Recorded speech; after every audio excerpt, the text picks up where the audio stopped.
And that breaking news at 11 o'clock tonight. Israel has launched a limited strike against Iran. This, of course, in response to Iran's strike on Israel over the weekend. And as a precaution, the U.S. Embassy in Jerusalem has issued a security alert. It restricts U.S. employees from traveling outside Greater Tel Aviv tonight.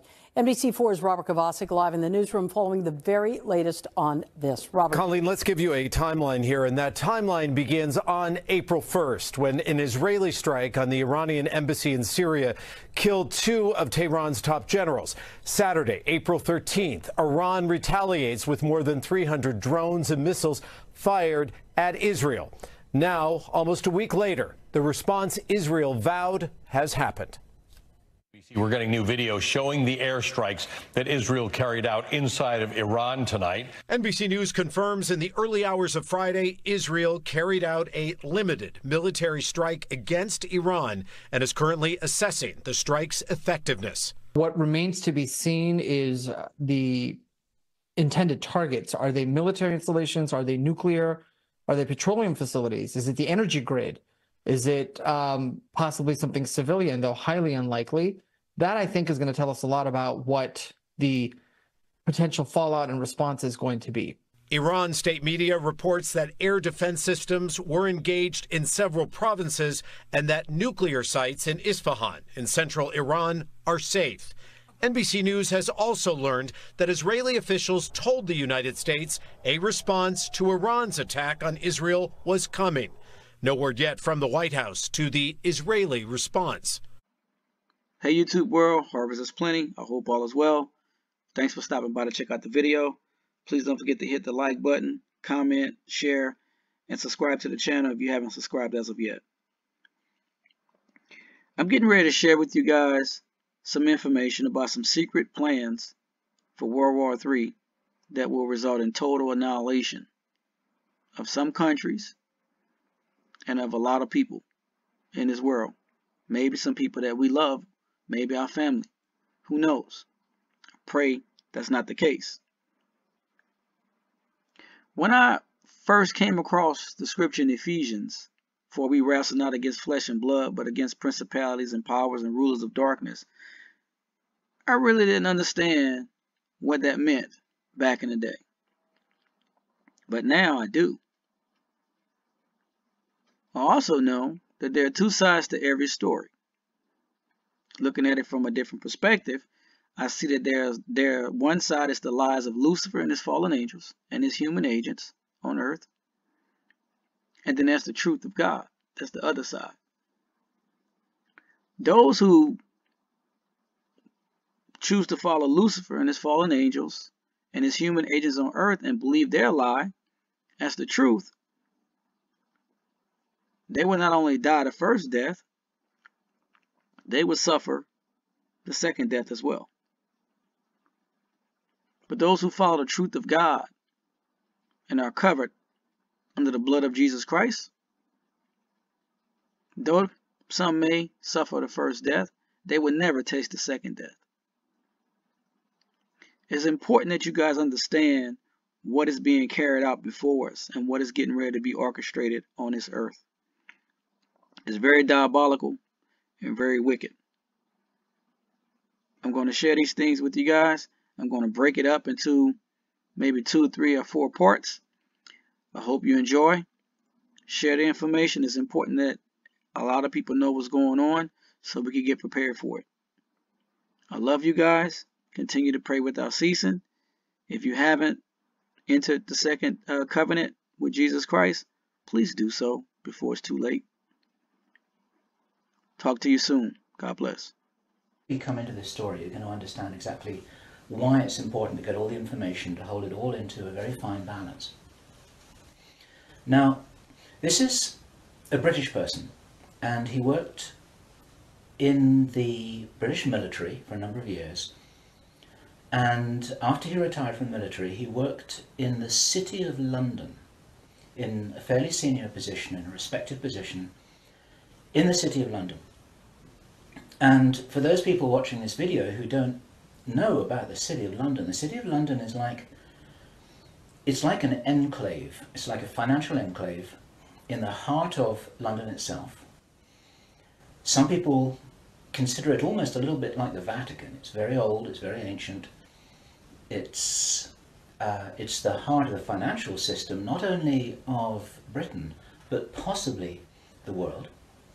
Many researchers consider that it's very likely that the City of London calls the shots on the financial systems in America. They've got control over the Federal Reserve, the Bank for International Settlements, a whole bunch of things that happen. This is like the nerve center of the financial world. And it's very Masonic, it's very ancient, it's very traditional. And our source attended a number of meetings with senior Masons. And while many of these were interesting, they were routine by City of London standards. They were discussing financial affairs and so on and so forth. And then in the June 2005, he attended another meeting that he thought was going to be a routine meeting, but actually this was something rather unusual, and he realized it was unusual as soon as he arrived. In fact, in his interview with us, the one which we have the transcript of, you will see that he says that he felt it was an accident that he was there. He shouldn't really have been there. He didn't know what was happening. And as such, he didn't really participate in the meeting. He was there as a little bit as a fly on the wall. He was just listening to what was happening. And at first he didn't even understand what was being discussed. Now, the people there were Masons. There were senior Masons. They were about 25 or 30 people there, including senior politicians who most people in the UK would recognize by name. I do not know who they were. He didn't name them, and I didn't ask them, but he said these are well-known names.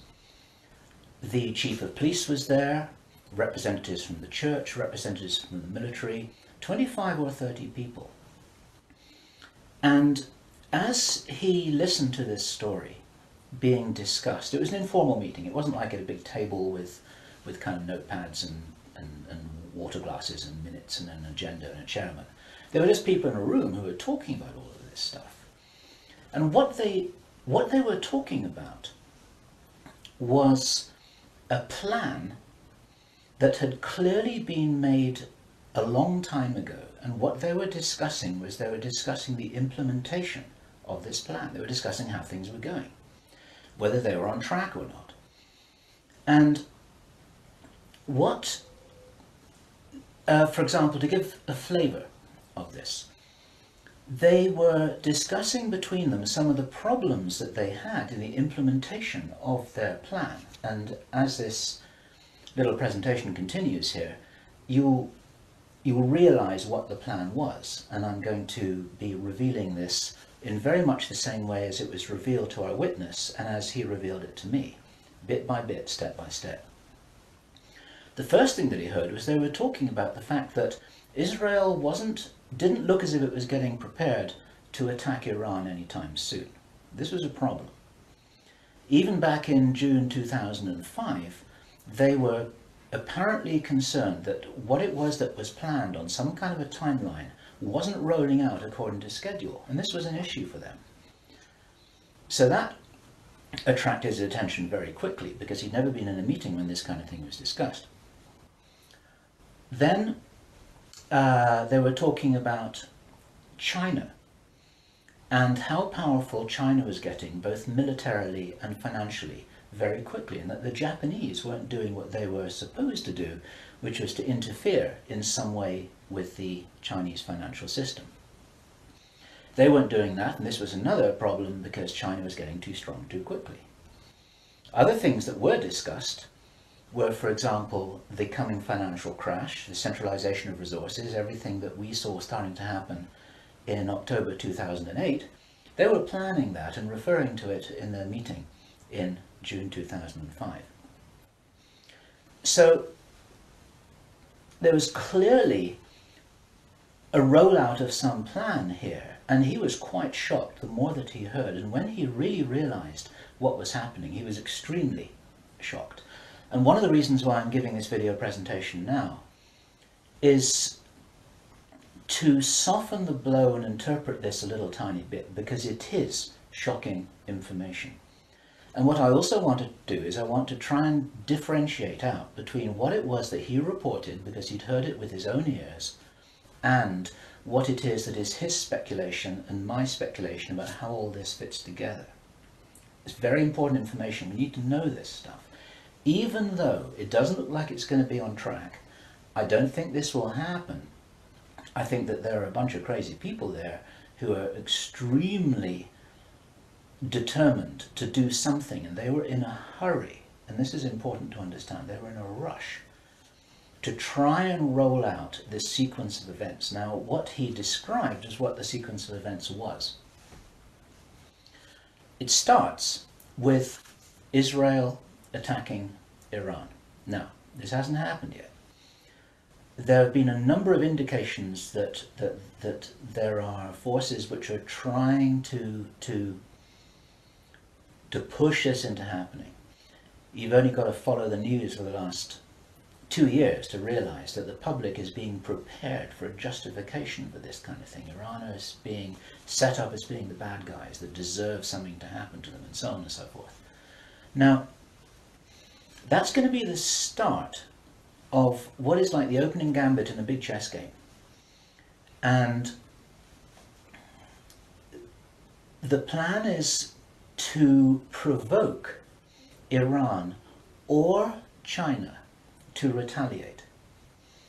And our guy, our source, who is a military man, is privately as convinced as he can be, although this has never been made public and this is not publicly known, that Iran does have nuclear weapons. He believes that they have been provided by China behind the scenes. And all of this is intended because it's all right with these controlling forces that Iran has nuclear weapons, because they want them to be used. The plan is for either Iran or for China to retaliate after Iran is struck with a nuclear weapon. At that point, there will be a limited nuclear exchange in the Middle East, followed by a ceasefire. He heard this being planned in this meeting. This is being choreographed. It's like the script for a movie. This is exactly what's intended to happen. And during this time, the other thing that's being set up for this, and many people watching this will be aware that this is being set up in the background. We've had a lot of information about this from a number of good researchers from many countries who are reporting this on the internet, that things are being set up in many of the Western countries for there to be heavy controls over populations, martial law, increased powers on security forces who are not just the army or the police, but in Britain, for example, our source said that he absolutely knew personally for a fact, that a very large number of private security people, their powers were being increased to give them the ability to arrest people, the ability to detain, the ability to handle riots in streets. And here we're talking about just regular people working in private security, people who give the parking tickets on the streets. Their powers are being increased in the same way. And last year we heard President Obama talking about how he wanted to have a sort of national guard at home in America ready to handle this kind of thing. There are a lot of indicators that this is being set up. And in this rollout of this crazy scenario, where it is intended that there will be a limited nuclear exchange in the Middle East, the idea is that as the world looks upon this with horror, then they will demand from their governments that there are heavy controls over travel, over communication, over people who meet, over people who protest in the streets. They want to make sure that they don't have crazy bombers on airplanes, crazy bombers in the shopping malls. They want to make sure, and because people will be driven into fear by this, they'll request and demand and insist on heavy controls from their governments, which will be justified. And this is where you're going to kind of get the martial law situation in all the Western countries. It's intended as a justification. And all of this is just the start of something, because this story gets much bigger, and it's pretty horrifying.